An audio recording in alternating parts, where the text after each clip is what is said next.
हाय दोस्तों, exam updates with दीपक पर आप सभी का स्वागत है। तो चलिए देर न करते हुए वीडियो को स्टार्ट करेंगे। वीडियो में दी गई जानकारी आप सभी को पसंद आए तो प्लीज़ वीडियो को लाइक शेयर और चैनल को सब्सक्राइब करके भाई का सपोर्ट जरूर करिएगा। बाकी ऑफिशियल नोटिस का PDF प्राप्त करने के लिए वीडियो के डिस्क्रिप्शन में टेलीग्राम ग्रुप का लिंक है, उसको ज्वाइन कर लिए। जो भी ऑफिशियल नोटिस आता है मैं अपडेट कर देता हूँ, तो आपको आसानी से नोटिस का PDF प्राप्त हो जाएगा। अगर वीडियो आपको लेंदी लगे तो थोड़ा स्पीड बढ़ा करके भी देख सकते हैं। चलिए हम लोग फिलहाल वीडियो को स्टार्ट करते हैं और देखते हैं।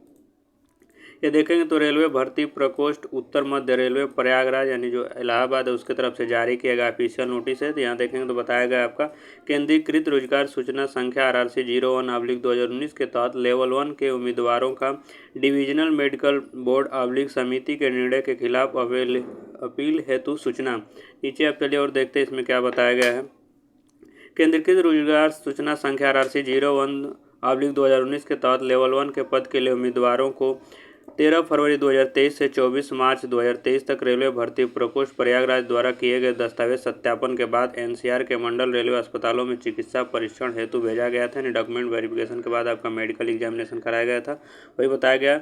जिनमें से संलग्न सूची के अभ्यर्थियों को रेलवे चिकित्सा अधिकारी द्वारा जारी फिट प्रमाण पत्र के द्वारा चिकित्सक कोटि B2 C1 C2 में फिट पाया गया। चूँकि भर्ती में पद का आवंटन मेरिट आवेदन पत्र में दिए गए पत्र से वरीयता चिकित्सा परीक्षण में फिटनेस की स्थिति एवं अभ्यर्थियों की कोटि में उपलब्ध रिक्तियों के आधार पर किया जाता है। अतः निम्न चिकित्सा कोटि के कारण इन अभ्यर्थियों को पद आवंटित नहीं किया गया। कुछ ऐसे कैंडिडेट हैं जिनका मेडिकल स्टैंडर्ड जो मांगा गया रेलवे भर्ती में उनका वैसा नहीं पाया गया, इसलिए उनको फाइनल लिस्ट जो आ रही है उनमें शामिल नहीं किया गया, तो उनके ही संबंध में जारी किया ऑफिशियल नोटिस है। फिलहाल नीचे और देखते हैं इसमें क्या बताया गया। यदि वे उम्मीदवार DMB/3 सदस्य समिति के फैसले के खिलाफ अपील करना चाहते हैं तो वे अपीलीय अधिकारी से अपील कर सकते हैं। यानी आप री मेडिकल के लिए अपील करना चाहते हैं तो अपील कर सकते हैं, तो वही सब बताया गया।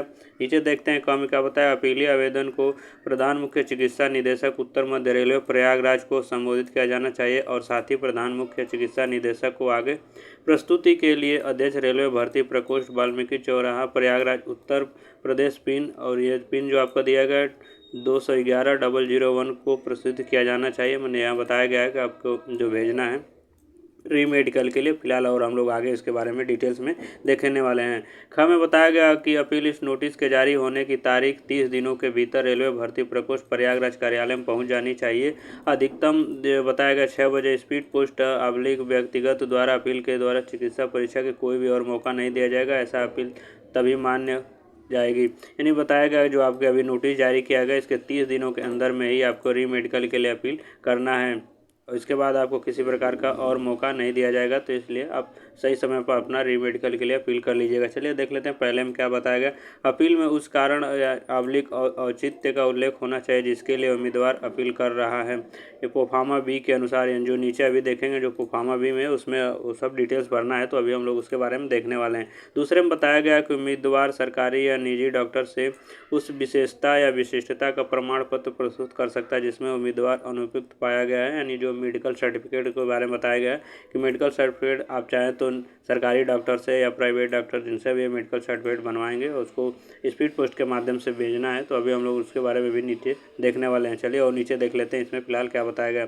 तीसरे नंबर में देखेंगे तो बताया गया है कि इस तरह के प्रमाण पत्र में एक नोट शामिल होना चाहिए कि सरकारी निजी विशेषज्ञ विशेष चिकित्सा श्रेणी के लिए रेलवे द्वारा निर्धारित शारीरिक और दृश्य मानकों से पूरी तरह से अवगत है और वह इस तथ्य से अवगत है कि उम्मीदवारों को पहले से इन मानकों के अनुरूप उपयुक्त मेडिकल बोर्ड जो सरकार द्वारा नियुक्त 3 वरिष्ठ रेलवे डॉक्टर शामिल कर बना है के द्वारा आयोजित चिकित्सा परीक्षा के दौरान इन मानकों के अनुसार अयोग्य घोषित किया गया है। ये प्रोफार्मा A के बारे में बताया गया। जब आप मेडिकल सर्टिफिकेट बनवाएंगे तो उसमें जो डिटेल्स भरना है उसके बारे में बताया गया। तो चलिए हम लोग देख लेते हैं कि प्रोफार्मा 1 और प्रोफार्मा 2 में क्या है, बाकी इसमें देखेंगे तो और क्या जानकारी बताई गई है। चलिए देख लेते हैं इसको भी।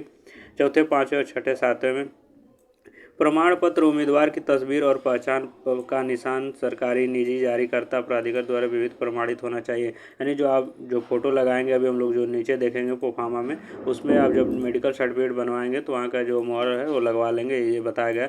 ऐसा प्रमाण पत्र जारी करने वाले प्राधिकारी अपना MCI राज्य पंजीकरण संख्या भी स्पष्ट रूप से उल्लेख करेंगे। नीचे सब कुछ देखने वाले हैं हम लोग अभी।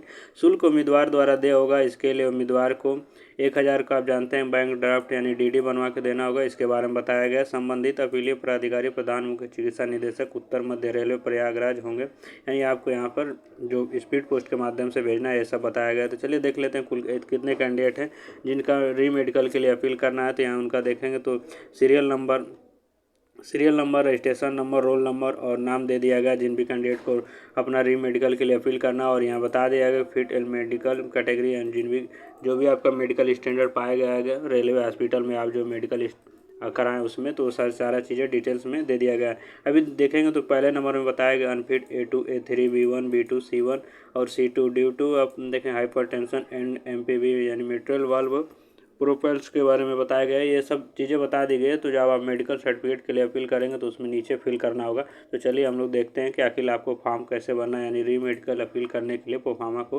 कैसे भरना और क्या क्या उसमें फिल करना है। यहाँ देखेंगे तो जो कैंडिडेट को री मेडिकल के लिए अपील करना है उनका सारा कुछ दे दिया गया। और ऐसे कैंडिडेटों की संख्या आप देखेंगे तो 114 ऐसे कैंडिडेट हैं जिनको री मेडिकल के लिए अपील करना है। तो अपना देख लीजिएगा कि आपका मेडिकल स्टैंडर्ड क्या रहा है। यहाँ टोटल देखेंगे तो जो कैंडिडेटों की संख्या 114 है जिनका रजिस्ट्रेशन नंबर, रोल नंबर और कैंडिडेट का नाम और जो मेडिकल हॉस्पिटल में उनका जो मेडिकल हुआ था उसमें मेडिकल स्टैंडर्ड उनका क्या रहा, ये सब चीज़ें बताई गया है। यहाँ नोट में देखेंगे तो कुछ जानकारी दिया गया है। जो उम्मीदवार DMC में उपस्थित नहीं हुए अपील के पात्र नहीं है। दूसरे में बताया गया उम्मीदवार को सलाह दी जाती है कि वे रेलवे भर्ती प्रकोष्ठ प्रयागराज द्वारा सत्यावन के बाद मेडिकल प्रवेश पत्र की 100 प्रमाणित प्रति अपील के साथ संलग्न करें। और ये नोटिस कब जारी किया गया तो देखेंगे 14 जून 2023 को जो RRC रेलवे भर्ती प्रकोष्ठ जो आपका प्रयागराज है उसके तरफ से जारी किया गया ऑफिशियल नोटिस है। चलिए नीचे देख लेते हैं आपको प्रोफार्मा कैसे भरना है। तो ये देखेंगे तो प्रोफार्मा ए है और ये मेडिकल सर्टिफिकेट जो बनवाएंगे उसके संबंध में ये है। तो यहाँ देखेंगे आपका फोटोग्राफ यहाँ है, यानी फ़ोटो लगाना और इस पर मुहर लगवा लेंगे और इस पर सिग्नेचर भी नीचे कर दीजिएगा।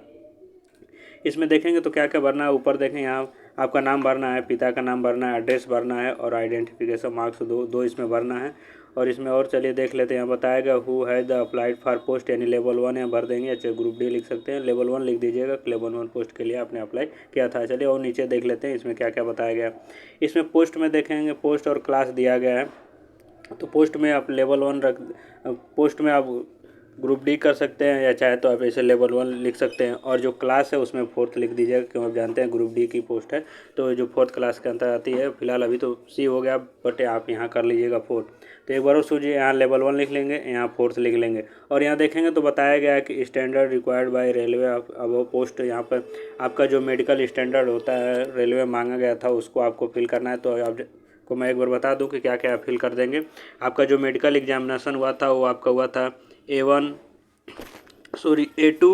B1 और C1। ये जो आपका मेडिकल स्टैंडर्ड मांगा गया था अलग अलग पोस्ट के लिए सब था। तो एक बार और सुन लीजिए आपका मेडिकल स्टैंडर्ड क्या क्या था।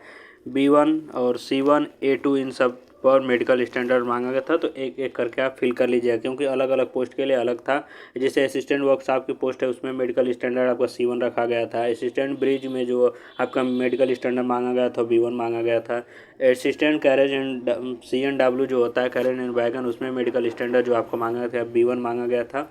तो ये अलग अलग पोस्ट के लिए अलग अलग आपका मेडिकल स्टैंडर्ड मांगा गया था। तो आप इसमें फिल कर लीजिए। मैं एक बार और मैं बता देता हूँ कि आपको क्या क्या फिल करना है। इसमें 3 दिया है तो 3 ही आप फिल कर सकते हैं या 4 भी फिल कर सकते हैं। आप पहले फिल करेंगे B1, उसके बाद आपको फिल करना है C1 और आपका B2 है तो B2 फिल कर लीजिएगा और A2 फिल कर लीजिए। चारों आप फिल कर सकते हैं। बाकी आगे देखेंगे तो बताया गया है कि examination finding of the candidate, जब आप बाहर जो भी या मेडिकल सर्टिफिकेट बनवाएंगे सरकारी डॉक्टर से प्राइवेट डॉक्टर से, तो जो आपका मेडिकल स्टैंडर्ड वहाँ पाया जाएगा तो उसको यहाँ पे फिल करना है। और यहाँ रिमार्क में आपको नॉर्मल लिखना है क्योंकि देखिएगा जो भी आपका मेडिकल स्टैंडर्ड पाया गया रेलवे द्वारा जो आप मेडिकल एग्जामिनेशन कराएं तो उससे अच्छा ही यहाँ पर आप फिल करके ले जाएंगे, तभी आपको री मेडिकल के लिए अपील करेंगे। तो री मेडिकल के लिए बाद आपका मेडिकल कराया जाएगा तो उससे बेहतर ही आपके यहाँ फिल करना है।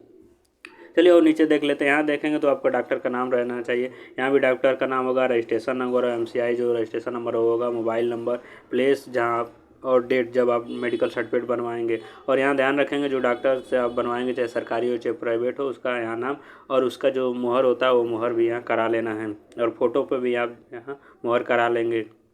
तो मेडिकल सर्टिफिकेट के संबंध में था प्रोफार्मा ए। प्रोफार्मा B में देख लीजिए इसमें क्या क्या भरना है। तो देखेंगे तो बताया गया आपका name, roll number, mobile number, email ID ये सब करना है और भेजना कहाँ तो ये देख लीजिए इसी पते पर आपको भेजना है। चलिए और नीचे हम लोग देख लेते हैं इसमें क्या क्या बोला गया है। यहाँ पोस्ट बोला गया तो पोस्ट आपका लेवल 1 की जो पोस्ट थी वो भरनी है। या आपका डॉक्यूमेंट वेरिफिकेशन कब हुआ तो कर लीजिएगा। मेडिकल एग्जामिनेशन कब हुआ तो करना है। डेट और कर लीजिएगा क्या मेडिकल स्टैंडर्ड रहा, ये सब यहाँ फिल कर लीजिएगा। क्यों आप मेडिकल, ये रीज़न बताना है। तो आपको जान ही रहे हैं कि जो आपका जो मेडिकल स्टैंडर्ड मांगा गया वो आपका मेडिकल स्टैंडर्ड नहीं है, तो इसी के संबंध में आप री मेडिकल के लिए अपील करने हैं। तो ये अपना विस्तृत पूर्वक थोड़ा लिख दीजिएगा। चलिए, और डीडी के बारे में यहाँ डिटेल्स फिल करना है तो देख लीजिए। आप जो बैंक ड्राफ्ट बनवाएंगे उसका डीडी नंबर लिख देंगे। जब डीडी बनवाएंगे उसका डेट लिख लेंगे। कौन से बैंक से बनवाएंगे वो बैंक का आप नाम लिख देंगे। यहाँ पे किसी भी बैंक से बनवा सकते हैं। यहाँ भी नीचे भी देखेंगे तो आपको बताएगा कि डीडी नंबर, डेट, यहाँ भी डेट और प्लेस, और यहाँ पे आप सिग्नेचर कर दीजिएगा। आप सिग्नेचर विथ नेम, यानी नाम के साथ साथ सिग्नेचर जो ऐसे आप सिग्नेचर करते हैं कर दीजिएगा। बाकी अपना नाम लिख दीजिएगा। तो आपको एक बार और सुन लीजिए कि क्या क्या साथ में भेजना है। तो 1000 रुपये का जो आप बैंक ड्राफ्ट बनाएंगे वो प्रोफार्मा ए और प्रोफार्मा बी को, इन तीनों को करके आपको एक साथ भेजना है और स्पीड पोस्ट के माध्यम से भेजना है। और कहाँ भेजना है तो ये देख लीजिए, इसी पते पर आपको री मेडिकल अपील के लिए भेज देना है। तो चलिए फिलहाल वीडियो को एंड करते हैं। अगर वीडियो में दी गई जानकारी आप सभी को पसंद आए तो प्लीज़ वीडियो को लाइक जरूर, चैनल को सब्सक्राइब करके भाई का सपोर्ट जरूर करिएगा। अगर वीडियो में किसी प्रकार की त्रुटि हो तो क्षमा प्रार्थी हूँ दोस्तों। वीडियो के रिगार्डिंग आपके मन में कोई एडवाइस हो तो कमेंट बता सकते हैं, या किसी टॉपिक पर आपको वीडियो चाहिए तो भी आप कमेंट बता सकते हैं। तो ये आरआरसी जो इलाहाबाद यानी प्रयागराज है उसके तरफ से जारी किया गया ऑफिशियल नोटिस था। और 114 ऐसे कैंडिडेट थे जिनका री मेडिकल अपील करने के लिए जारी किया ऑफिशियल नोटिस है। और आप जान रहे हैं कि जब री मेडिकल अपील के लिए जारी करने नोटिस आ गया तो अब बहुत जल्दी एडिशनल डीबी लिस्ट भी देखने को मिलेगा, जितनी पोस्टें खाली होंगी उसके संबंध में। तो जो इंतजार कर रहे हैं कैंडिडेट एडिशनल डीबी का, तो बहुत जल्द ही आपको एडिशनल डीबी लिस्ट भी देखने को मिलेगा। चलिए फिलहाल वीडियो को एंड करते हैं। अगर वीडियो लेंदी हो गया तो क्षमा प्रार्थी है दोस्तों। फिलहाल वीडियो को एंड करेंगे। लाइक शेयर और चैनल को सब्सक्राइब कर लीजिएगा। जय हिंद दोस्तों।